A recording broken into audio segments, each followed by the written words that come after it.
안녕하세요. 신한은행 IPS 전략부 이종현입니다. 지난 8월 미국 증시 관련 특집 방송으로 찾아뵌 이후에 3개월 만에 다시 인사드리게 된 것 같습니다. 그때만 해도 이제 한창 더웠었는데 어느덧 겨울이네요. 안녕하세요, 팀장님. 네, 안녕하세요. 오랜만에 뵙습니다. IPS 전략부 정문석 팀장입니다. 지난 8월에 이제 그 팀장님과 함께 미국 증시 특징을 소개하고 일부 금액이라도 투자를 해보시길 추천을 드렸는데 다행히 지난 3개월 동안 미국 증시 성과가 굉장히 좋았습니다.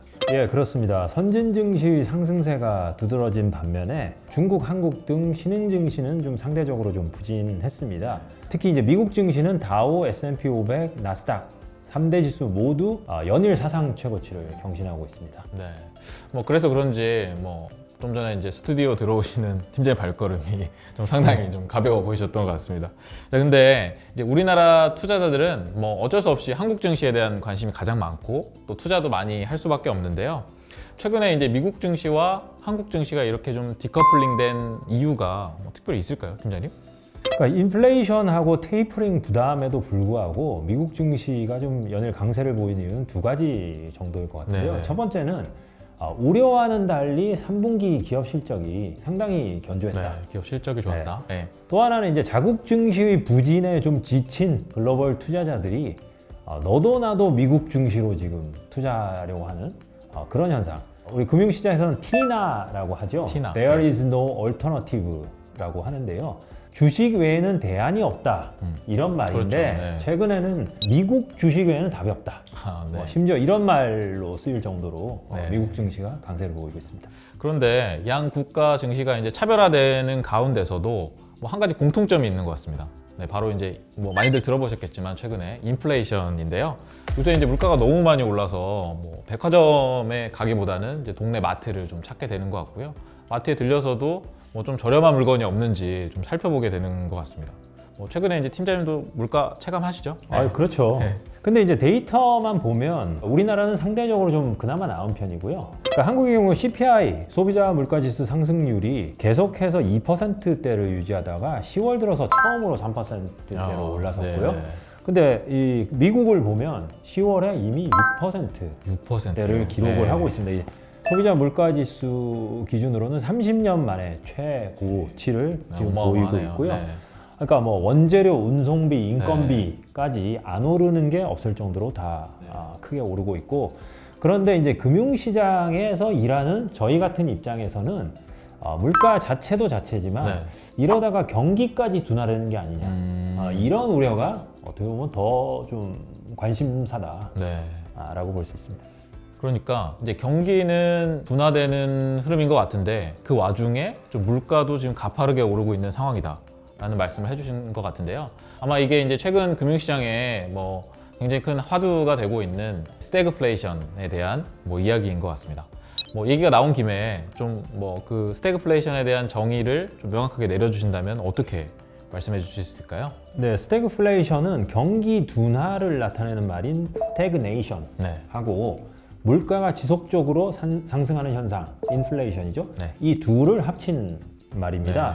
네. 다시 얘기하면 경기 침체와 물가 상승이 한꺼번에 온다는 거고요. 미국의 전 재무장관인 레리 서머스도 코로나 이후에 좀 과도한 통화 팽창으로 인해서 인플레를 제어할 수 없고 따라서 극심한 경기 침체가 올 수 있다. 이런 경고를 여러 번 지금 하고 있습니다.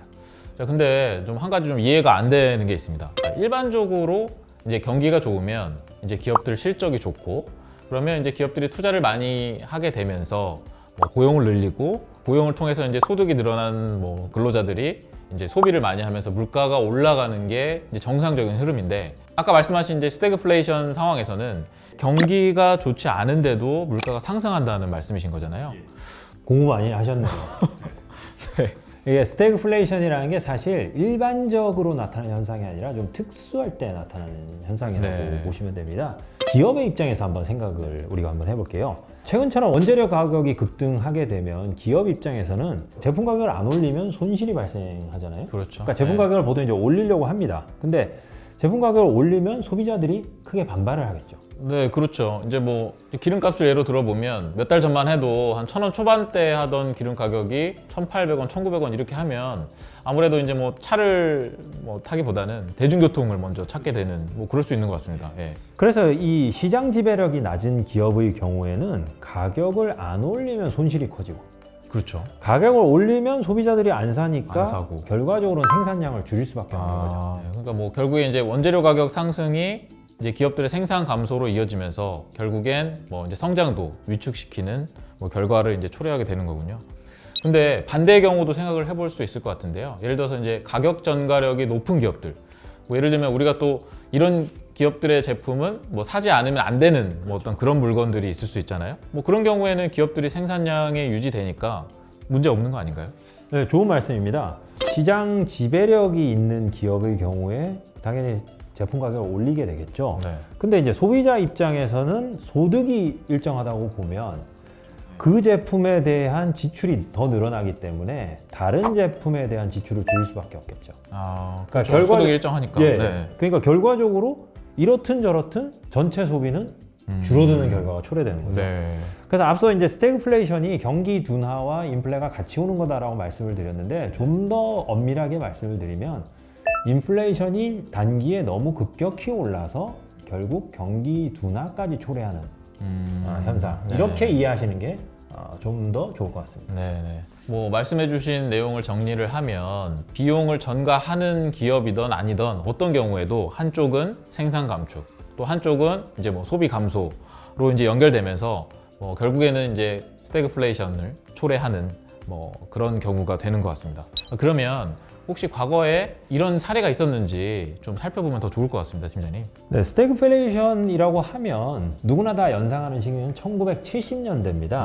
네. 1970년대는 사실 2차 세계대전 이후에 전 세계 경기가 가장 안 좋았던 시기로 볼 수 있어요. 네. 그럼 이때 왜 스태그플레이션이 나왔느냐 그러면 그 이유는 이제 크게 두 가지인데 네. 첫 번째는 이제 방만한 재정 통화 정책이에요. 네. 그러니까 베트남전이 끝나고 나서 나빠진 경기를 살리기 위해서 정부와 중앙은행이 다소 이제 방만한 상당히 이제 부양적인 정책을 계속해서 펼쳤고 뭐 전쟁 수습을 하기 예, 위해서. 그렇죠. 그리고 이제 71년도에 닉슨 대통령이 이제 근본위제를 철폐하게 됩니다. 네, 네. 그러면서 글로벌 기축 통화로서 달러 가치에 대한 신뢰가 훼손되면서 복합적으로 좀 작용한 거죠. 제가 좀 미리 살펴보니까 두 번째는 이제 오일 쇼크 때문이라고 할 수 있을 것 같습니다.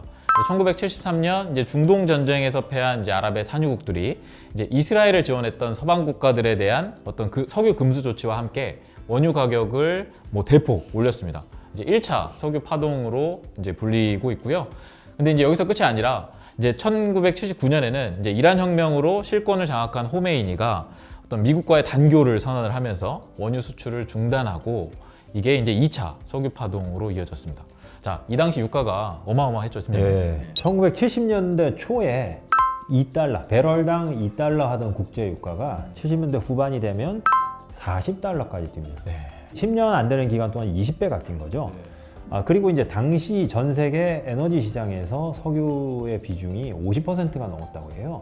그러니까 글로벌 경제에 굉장히 미치는 충격은 네. 어마어마했다는 거죠. 그랬겠네요. 예. 그럴 수밖에 없었겠네요. 근데 뭐 1970년대는 좀 그렇다 치고 최근으로 넘어오면 2008년 금융위기 이후에는 이제 소위 이제 유노멀이라고 하는 저성장, 그다음에 저물가, 저금리, 이제 소위 이제 3저 현상이 좀 고착화된 거 아니었나요? 근데 갑자기 이제 급격하게 상황이 좀 바뀐 건지 아니면 뭐 3저 현상 중에 인플레이션 부분만 좀 전환 국면을 좀 맞이를 한 건가요? 네, 뉴노멀 현상이 완전히 사라졌다기보다는 이 경향은 기저에 여전히 깔려 있다고 봐야 됩니다. 다만 2020년 코로나 위기를 극복하는 과정이 전 세계 정부와 중앙은행들이 사실상 무차별적인 재정 통화 정책을 펼쳤고요. 네, 그랬죠. 그 결과 다행히도 글로벌 경제는 상당히 빠른 속도로 회복이 됐죠. 네. 다만 그 과정에서 부작용이 동시에 발생했는데 그게 이제 글로벌 공급 차질이라든지 네. 지금 말씀드린 인플레이션의 급등이라든지 이런 부분들이 좀 같이 발생해서 지금 약간 어려움이 생기고 있는 거죠. 네, 그렇군요. 아마 이제 최근에 인플레가 이제 일시적으로 주장하는 이제 근거 중에 하나도 이제 오랫동안 이어진 어떤 저물가 현상이 뭐 단기간에 이제 쉽게 바뀌지 않을 것이라는 어떤 그런 전망에 좀 기인하는 것 같습니다. 자, 그러면 이제 또 뭐 궁금해지는 게 있는데 이제 스태그플레이션 당시에 자산 시장 움직임은 좀 어땠는지 좀 여쭤봐야 될 것 같습니다. 뭐 제 생각에 이제 경기가 침체되는 구간이니까 주식은 좀 분명 좋지 않았을 것 같고 그럼 나머지 자산들은 좀 어땠나요? 네, 먼저 금융시장 전체로 보면 인플레이션의 레벨도 높았고 네. 변동성도 매우 높았기 때문에 투자하는 데 있어서 불확실성이 매우 커지게 됩니다. 네, 네. 따라서 주식, 채권 등 금융자산은 성과가 좋지 않았고 원자재, 부동산이라고 하는 실물자산의 성과는 상대적으로 좀 양호하게 나타났습니다. 네. 그리고 이제 금융자산 안에서도 주식과 채권을 비교하면 채권이 좀 더 나빴습니다. 채권이. 예. 네. 70년대 전체로 봤을 때 실질 수익률 기준으로 마이너스 2%를 기록했고요. 네. S&P 500은 전체로 보면 0% 실질 수익률이. 하나도 뭐 오른 게 하나도 오른 게 없다는 없죠. 얘기네요. 그래서 네. 아까 잠깐 말씀드렸지만 경제뿐만 아니라 주식 측면에서도 2차 대전 이후에 주식의 성과가 가장 나빴던 시기가 바로 1970년대였습니다. 네. 그리고 이제 주식 섹터 중에서는 아무래도 전체 증시가 안 좋았기 때문에 방어주, 가치주 이런 것들이 성장주나 경기 민감주보다는 좀 좋았다. 아웃퍼폼했죠. 네. 예. 네, 그리고 제가 아까 이제 차트를 좀 미리 보니까 이제 가장 성과가 좋았던 자산은 금이었던 것 같습니다. 네. 좀 인플레 급등이라든지 어떤 지정학적 불안, 뭐 더불어 이제 달러의 지위까지 약화가 되면서 좀 많은 투자자들로 하여금 금이라는 대안 자산을 좀 선택하게끔 했던 것 같습니다. 자, 요약을 하면 이제 금융자산 중에서는 특히 이제 채권이 부진했고 인플레 해지가 가능한 뭐 금이라든지 어떤 실물 자산들의 성과는 스태그플레이션 당시에 굉장히 좋았다라고 좀 정리를 할 수 있을 것 같습니다. 자, 그러면 여기서 이제 추가적으로 질문을 드릴게. 이제 팀장님께서는 향후 이제 미국이나 글로벌 경제의 스태그플레이션 가능성이 뭐 높다라고 보시는 건가요? 앞서 말씀드렸듯이 근본적인 차이가 있기 때문에 결과적으로 현재 시점에서 스태그플레이션이 광범위하게 나타날 가능성은 상당히 좀 낮지 않을까 적다. 이렇게 보고 네. 있고요. 그러니까 글로벌 공급망 차질이 걱정이 되긴 하지만 아마도 내년도 한 중반 정도에는 어느 정도는 좀 완화되지 않을까 좀 네. 기대를 하고 있고요. 글로벌 경기도 위드 코로나라는 큰 흐름을 봤을 때는 지속적인 둔화나 침체로 들어가기보다는 일시적으로 약간 둔화될 수 있지만 기본적으로는 이게 회복 추세 자체는 유지되지 않을까 이렇게 긍정적으로 보고 있습니다. 그렇지만 우리 금융시장에서 투자하는 사람들은 항상 그럼에도 불구하고 스태그플레이션이 나타났을 때 어떤 일들이 벌어지고 우리가 어떻게 대응을 해야 되는가 하는 부분은 염두에 두고서 투자를 계속 하셔야 될 것 같다라는 네. 말씀을 같이 드리고 싶습니다. 그러니까 뭐 실제 이제 뭐 발생하지 않는다 하더라도 뭐 대비를 하고 있다는 거는 뭐 상당히 뭐 유익한 일이 될 수 있을 것 같습니다. 자, 오늘 이제 그 스태그플레이션에 대비하기 위한 투자 전략까지 잘 들어봤고요. 마지막으로 좀 이런 질문을 좀 드려보고 마칠까 합니다. 이제 3개월 전에 이제 저희가 미국 증시 관련해서 얘기를 했을 때랑 좀 비슷한 질문인데요. 자, 미국 증시가 뭐 자고 일어나면 사상 최고치를 뭐 경신하고 뭐 이런 일들이 좀 반복되고 있는 것 같습니다. 자, 그러면 지금이라도 미국 증시에 투자를 해야 되는 건지 아니면 단기적으로 너무 많이 올랐으니까 이제는 좀 조심해라 인가요? 이 질문을 받은 게 한 20년쯤 되는데요. 제가 이제 OX로 대답을 드리긴 힘들고 네. 이렇게 좀 말씀을 드려볼게요.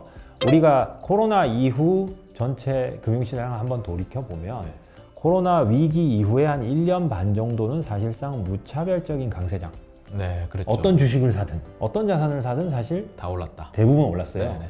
근데 이제 금년 한 4분기 이후는 당분간은 저희들은 그렇게 오르는 장세보다는 좀 박스권 형태, 그러니까 오르락 내리락하는 현재 중심으로, 네. 현재 수준을 중심으로 이렇게 보고 있습니다. 다만 이제 그 중에서 그럼 뭘 골라야 하느냐가 오히려 더 중요한데 여전히 선진 증시, 미국을 필두로 한 유럽이나 일본까지 포함하는 선진 증시에 좀 비중을 늘려놓고 포커스를 거기에 맞춰놓고 네. 대응을 하셔라. 특히 미국 증시는 항상 말씀드리지만 항상 비싸요. 항상 네. 많이 상승한 상황이긴 한데 네. 기업들의 압도적인 경쟁력이 여전히 유효하다는 점에서는 미국 증시에 대한 어떤 투자 비중 이거는 계속 가져가시는 게 네.